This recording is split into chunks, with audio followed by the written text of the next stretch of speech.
Isaiah is a very unique individual. He has a personality that is so engaging. He'll talk to anybody. One time we were in an elevator and a kid looked at him and said, "Why do you have that wheelchair?" Isaiah didn't miss a beat. He just looked at him and said, "Because I have spina bifida, duh." He just... The statistics are that spina bifida occurs in 1 out of every 1,000 births in the United States. And more children have spina bifida than have muscular dystrophy, MS, and cystic fibrosis combined. I found out after the routine 20-week ultrasound. I don't remember a lot about that day. I think I just kind of went into shock. And for me, the biggest thing was finding people to connect with right away, to not have to try to process everything on my own, and to find other people who could encourage. He was a month and a half old. So he'd had 2 surgeries at that point, and he was this itty bitty baby, and I think it was like 105 degrees out or something. It was terribly hot. And went to the picnic, and that was the first that we met people here in Iowa who had kids with spina bifida. And I felt like I was amongst people who understood what we were going through. These people really want to help people with kids with spina bifida. They'll pay for the costs of wheelchairs and other durable medical equipment, braces that kids usually need to wear on their ankles and legs. So he has a power chair, he has a manual chair, and he has crutches. And at one time he had a walker that he used. Well, your insurance company isn't going to pay for all of those things. They know that you've got expenses that you wouldn't have otherwise, and that you've got challenges in your life that other people don't deal with. And if they can help you in a little way by helping defray some of the costs of these extra expenses, they're just happy to do it. Sometimes we have a misperception in our world about who gives and who takes, and you think sometimes that here's this person who requires extra effort and extra resources to care for and to be with. What you don't realize until you're actually thrust into that situation is that miraculously that person has much more to give. He's just the light of our lives, and my biggest thing that I want for him is for him to know and to feel both mentally and emotionally what his value is. He's been taking swimming lessons for probably for 4 years, and that was something that he wanted to do.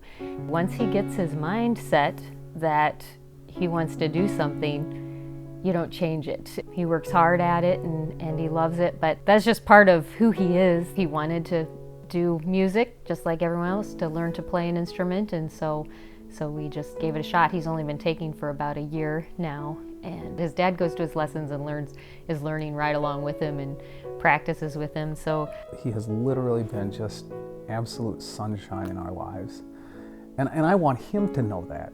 I know that, and I value him immeasurably, and he's made a huge impact and difference on other people's life, but I want him to know that and understand that, so that he's not burdened with just difference, but he's blessed with the understanding of, I've made a difference.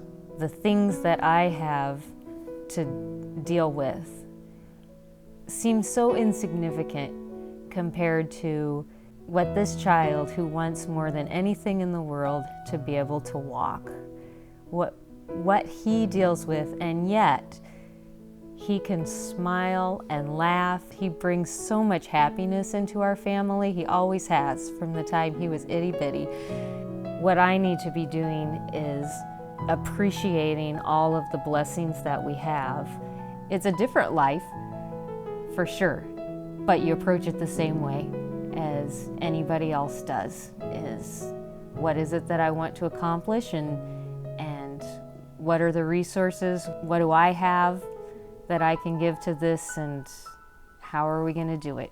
And you just face the challenge and figure out how to get past it. He has things to overcome, but he's got his parents He's got his siblings, and they are remarkable, the way that they rally around him and help him.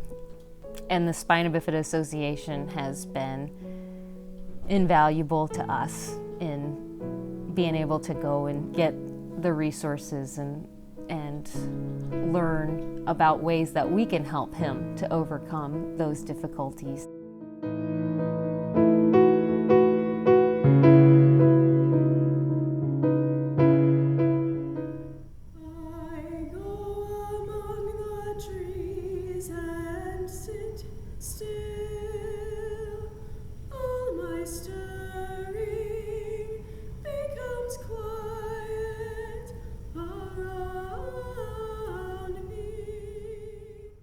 While Jareen was still in high school, she said, "I want to go to college." And I said, "Okay, let's have you go to college near home so that if you ever need anything, we'll be right there and we can help you." And she said, "Well, I don't think I want to stay near home. I would like to go away to college." We're both people that jump in and we will fix it. And the last thing she needs from us is to fix it. Just in the last few years, Jareen's really kind of taken hold of her own independence, and it's been a great success. I mean, most people are like wanting to get away from their parents when they go to college, but I was like really homesick for like a long time because they'd always been there, you know, doing this and that and the other thing for me, and we have a great relationship. I couldn't have asked for anything more. All my friends were going to college, and I didn't want to be the odd one out that stayed home because, you know, the stereotype is that, you know, I just live at home forever and, you know, I'm under my parents' care for whoever knows how long. And I really wanted to break that stereotype and just be like all my other friends and go away and experience what they were experiencing. I want to either be a clinical psychologist or a social worker. I really like to help people, and I've always kind of been in that counseling role with my friends.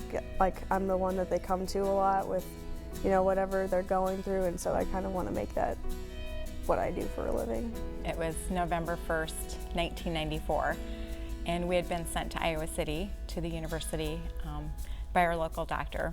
They knew something was wrong, they didn't know what it was. They did some tests while we were there and told us, "Your baby will be born with spina bifida." I had never heard of it before and didn't exactly know what that meant, and they provided resources right away. We got to meet with a social worker who walked us through what it is and what are, you know, what to expect. I was afraid and unsure and all of that, and she said, "Just remember, you're still going to have a baby and she's going to be beautiful."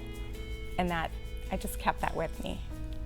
As first-time parents, we didn't know what to expect just having a baby at all. And then the reality that there's a medical situation that needs to be assessed. It really changed everything, and it's been an education ever since in some challenging ways, but just in so many positive ways.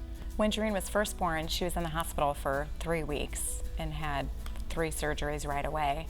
Over the course of time, she's almost 19, she's had a total of 10 surgeries. She has always handled it beautifully. I mean, she's an excellent patient. She never complains. She just does what she needs to do. You would think after 10 surgeries that, you know, I'd start to get used to it or it would start to be kind of like a routine thing, but I'm always scared. And I always have to kind of take a step back and be like, you know, this is life. And I guess knowing that they're there to help me is kind of what keeps me calm, I guess. I'm not making it any better by, you know, being a pain. Some of the challenges that I've seen Jareen face, other kids would run the track faster and say, "I can beat you, Jareen," because she's in her braces and she can't run fast like the other kids. But at the same time, there would be other kids that would run right next to her, and I knew they could run faster than she could, but they chose not to because she was their friend, and they stayed right with her. So I would see, you know, negative things, but then right after that, I would see positive things. I've always been interested in music, so I was really big in the music department. So that's where I met a lot of my friends, and, you know, I've been singing for pretty much as long as I can remember. I think I was probably in kindergarten the first time. There's no boundaries to it. So as Jareen got older and made more friends, Jareen was just Jareen.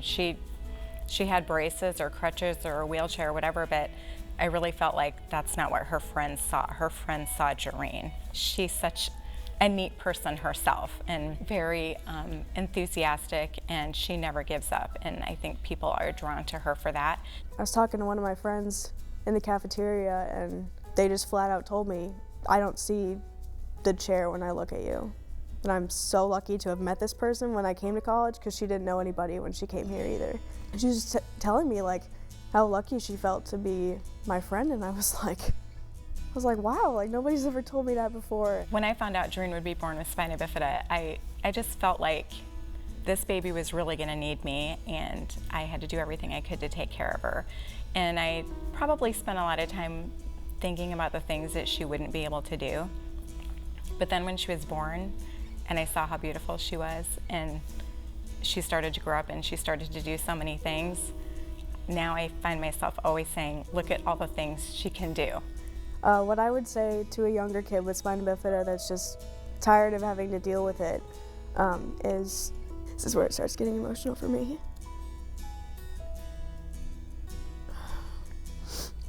You gotta be thankful that you even have an opportunity to be annoyed with those things. It's possible you couldn't be here at all. So, even having that opportunity to be annoyed with whatever it is a blessing, even if it doesn't seem like it. So I've been involved with the Spina Bifida Association as a board member for 3 years, and right now I'm acting as the chair. I feel like we are trying to give back now to people who are where we have been, and so we've met a lot of families with new little babies that have spina bifida, and it just brings back memories for us of what we've been through and how hard it was. I remember Jareen as a baby and learning about the Spina Bifida Association of Iowa and being on the phone with the president of the organization at the time and sharing stories about things that we were going through. The Spina Bifida Association in the last 5 years has helped us in a lot of ways. One of them is social. We've been very active in it. And Jareen's gone to a spirit camp each year, and one of the ways we've been able to afford that is through assistance from the Spina Bifida Association. The spirit camp is a camp for kids with spina bifida. I think the youngest you can go is 7, and then you go up until the summer before your senior year of high school. There's 2 nurses that work in each little age group, so everyone's taken care of, and you meet so many different people from all over the place, and the people that I met there I still talk to on a regular basis, even though we only used to see each other once a year. So the last 2 years we've held an event called Walk and Roll for Spina Bifida, and it's an event that raises awareness, and it also raises money for the Spina Bifida Association. And people have gotten really excited about it, and they've gotten their families and their friends excited about it by raising money and bringing them to the event and doing the walk. One of our adults came through and doesn't have the opportunity to do something athletic, be recognized, and she came across first, and it was really a big deal. And it was kind of a community acknowledgement of doing something great. I've learned a lot of things from the Spina Bifida Association, actually, but I guess the biggest thing is probably networking and getting to know a lot of people at different stages in life that have been living with spina bifida. I love getting to know, the older adults and kind of get to see what I get to look forward to. So, when I was in high school, I was meeting the college students and getting kind of the feel of what was to come for me from them, and now that I'm in college, I'm getting to learn from the adults that have, gone through college, and now they're out living their lives. And so getting to experience things at all those different stages from different people has been great. I introduced myself and I said, nice to meet you. And she said, this is my little boy. He was just born with spina bifida. I think he was about 3 months old at the time.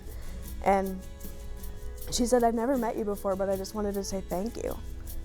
And I said, for what? And she said, I wanted to say thank you for, giving hope to me and for my little boy, because your mom told me that, you're in college now and you're just completely defying all these, stereotypes, and I just wanted to say thank you, because now I know that my kid's gonna do something with his life. And so I was like, you're welcome. It's great to know that just by, living my everyday life that I'm portraying those examples to people. Those families aren't alone.